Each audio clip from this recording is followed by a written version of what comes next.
Welcome to Steelers Talk, everyone. I'm your host, Jax Barry, here even from vacation, and I've been buzzing with thoughts about the recent blockbuster trade that brought Jalen Ramsey and Jonnu Smith into Pittsburgh. Today, I want to really dive into the X's and O's, how the Steelers plan to deploy these to game-changing talents to elevate both ends of the ball and elevate this team to true title contention in the 2025 season. Let's begin with the big fish in that trade, Jalen Ramsey. To me, he was the crown jewel that Pittsburgh grabbed. Even as Minkah Fitzpatrick's star faded slightly over the past few seasons, Ramsey has continued to shine. He remains a true superstar cornerback, and his greatest asset is that rare versatility. He's big, he's incredibly skilled, and he can play outside, in the slot, or even at safety, a position he's expressed interest in. That positional flexibility is a dream for Coach Mike Tomlin and the defensive architects in Pittsburgh. So how will they use him? Expect to see Ramsey lining up primarily in the slot, playing that nickel star role. He's done it before in Los Angeles and Miami, with the Rams especially seeing great PFF grades when he was at his peak. Even last season, he finished as the 11th highest graded corner in the NFL. Some may argue he's past his all-pro prime on the outside, but I firmly believe he's still a top 10 corner, no question the best one on the Steelers roster now. In nickel packages, which make up around 80% of NFL defenses these days, and Pittsburgh falls right in line. You'll see Ramsey as the slot corner first and foremost, but when the Steelers shift into base or heavy defensive sets, he'll migrate to strong safety or box safety, with Deshaun Elliott taking over free safety in those situations. Ramsey's ability to blur the lines between corner and safety is infectious for the entire game plan. But what I'm especially pumped about is how Miami and Los Angeles both tampered with using him as a blitzer from the slot, and Pittsburgh is going all in. Remember Mike Hilton back when he was turning heads from 2017 through 2020? That Steelers secondary was terrifying in part because Hilton could blitz like another edge rusher. Despite his size, Pittsburgh often lined up in nickel for down linemen and to off-ball linebackers. But with Hilton, they'd basically mimic a 3 for front, using Hilton from the slot as a pseudo-DL. Ramsey is about 10 pounds heavier and 4 inches taller than Hilton never was, yet he has that same savage aggression at the quarterback. His long arms, instincts, and explosiveness make him a top-graded run defender since 2022.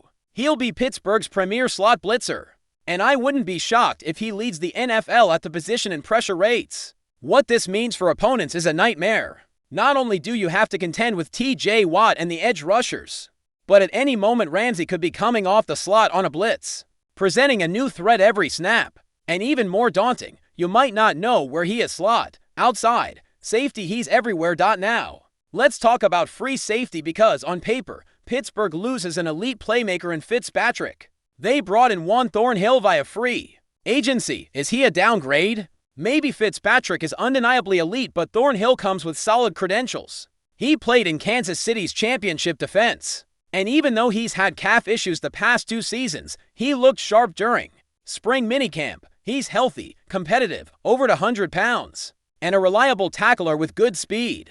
Even if he's the weak link in Pittsburgh's secondary on a team loaded with stars, Ramsey, Darius Slay, Joey Porter Jr., Elliott, he'd be a pretty good worse player on the back end. There are alternatives, of course, veterans like Justin Simmons, Quandre Diggs, Jordan Poyer, but each brings their own caveats. Simmons is 31 and clearly past his prime, with increased missed tackle rates. Diggs is coming off a Frank injury. Poyer is a zone specialist and closely tied to Aaron Rodgers off the field. But for me, as it stands now, Thornhill has earned favor as Week 1 free safety, with Sebastian Castro, an undrafted free agent out of Iowa, stepping into a key depth role after Fitzpatrick's exit. And that completes our breakdown of the defense.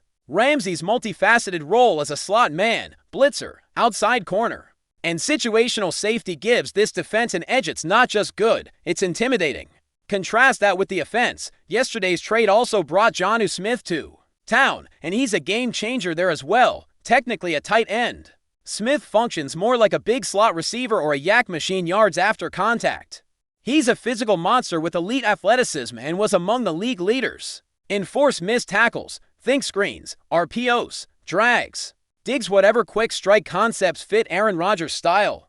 Smith brings size, toughness, and explosive elusiveness between the whistles. Sure, He won't block like a traditional inline tight end. He's about 248 pounds and geared more for open field work. But he dominates as a slot blocker. Line him up against a linebacker or corner in space, and he's winning most matchups, which is exactly why Coach Arthur Smith wanted him. This move allows the Steelers to lean into personnel mismatches in 12 and 13 personnel sets, forcing opposing defenses to choose between speed or coverage, undersized corners or linebackers, and fracturing their appeal. This scheme shift also opens up things for the speedy guys. DK Metcalf is going to feast when coverage folds in on Smith. Calvin Austin III and Roman Wilson step in as traditional wideouts in passing-heavy sets, and blocking specialists like Ben Skowronek add even more versatility. Pat Freiermuth and Darnell Washington will fill conventional tight end roles, rounding out a multi-dimensional attack. Jonnu Smith will almost certainly be the second most used receiver, behind Metcalf on early down snaps, bringing that larger body, YAC ability and misdirection in quick passes, while Calvin Austin III takes snaps in 3 wide sets and Wilson chips in on crossing routes. The balance and flexibility here can pose serious headaches for opposing safeties and linebackers, and Rodgers can mix tempo, personnel, and formations to his advantage. There's chatter on social that the Steelers still need more receivers. Perhaps someone like Gabe Davis, another athletic, physical receiver with run-blocking chops, might be the next target.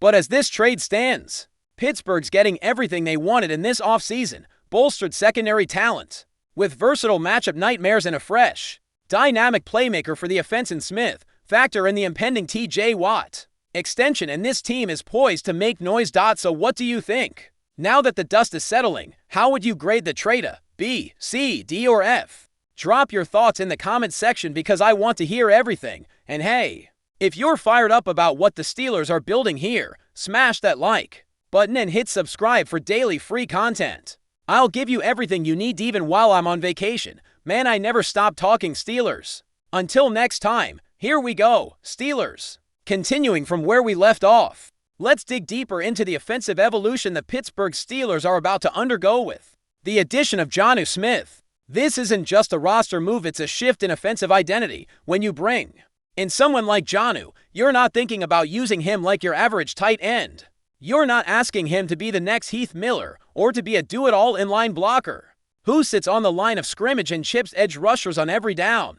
No, this is about creating mismatches, forcing defenses into panic, and giving Aaron Rodgers another weapon to manipulate coverages. Jonnu Smith is what you might call a hybrid, a tight end by designation, but a slot receiver by usage. He's logged over 800 snaps in the slot throughout his career, way more than any other alignment. That tells you everything you need to know about how his former team saw him, and how Arthur Smith and Mike Tomlin envision using him now. Think about it. You're lining up a nearly 150-pound man in the slot, asking a cornerback or undersized nickel to try and tackle him after the catch. Good luck with that. Even if you throw a linebacker out there, you're creating a footwork and speed mismatch. That's the beauty of this addition. It's all about winning individual battles.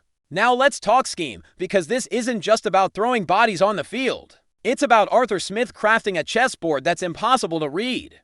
Pre-snap, you've got Jonnu as your big slot. You've got DK Metcalf as your primary outside threat. Pat Freiermuth can play in line or detach. Darnell Washington offers that blocking presence when you want to pound the rock. Calvin Austin III gives you a small, quick burner for 3 receiver sets. Roman Wilson's your utility knife for motion, jet sweeps, and crossers. Add Ben Skowronek for dirty work when you want a receiver who hits like a tight end. And suddenly you've got a unit that can line up in 11, 12, or 13 personnel and morph into anything. But before we dive in, don't forget to subscribe to Steelers Nation Central and hit the like button on this video. Your support helps us keep bringing you the latest updates on the Pittsburgh Steelers. And don't forget to share your thoughts on the news in the comments below. In what's being whispered as one of the offseason's most audacious moves, league insiders are buzzing about a possible blockbuster trade that could send veteran wide receiver Keenan Allen from the Chicago Bears to the Pittsburgh Steelers. While nothing is confirmed, the noise around this potential deal is growing louder by the day. According to several unnamed sources, the Steelers have reportedly pulled off a masterstroke by convincing the Bears to part ways with Allen, a move that, if finalized, could reshape Pittsburgh's offensive identity heading into the new season. Though Allen was acquired by the Bears in a high-profile trade from the Chargers earlier this year, questions have lingered about his long-term fit in Chicago's evolving offensive scheme. The whispers suggest that Pittsburgh, always one step ahead in personnel strategy, may have sensed an opportunity for the Steelers.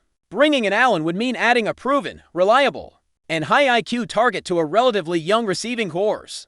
Known for his precise route running and veteran leadership, Allen could provide the kind of experience and production the Steelers have lacked since the departure of their last true WR1. Some close to the organization suggest that head coach Mike Tomlin and the front office view Allen as the perfect bridge for their next-generation offense, especially with uncertainty still hovering around quarterback consistency on the Bears side.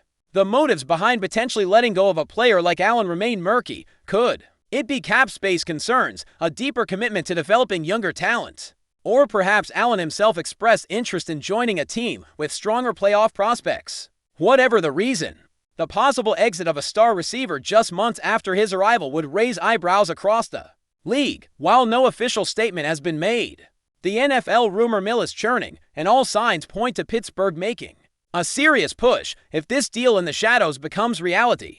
It could mark a turning point for both franchises and send shockwaves through the AFC North. That's it for this update. If you enjoyed the video and want to keep receiving exclusive news about the Pittsburgh Steelers, make sure to subscribe to Steelers Nation Central and give this video a like. We always look forward to hearing your comments and opinions. See you in the next video.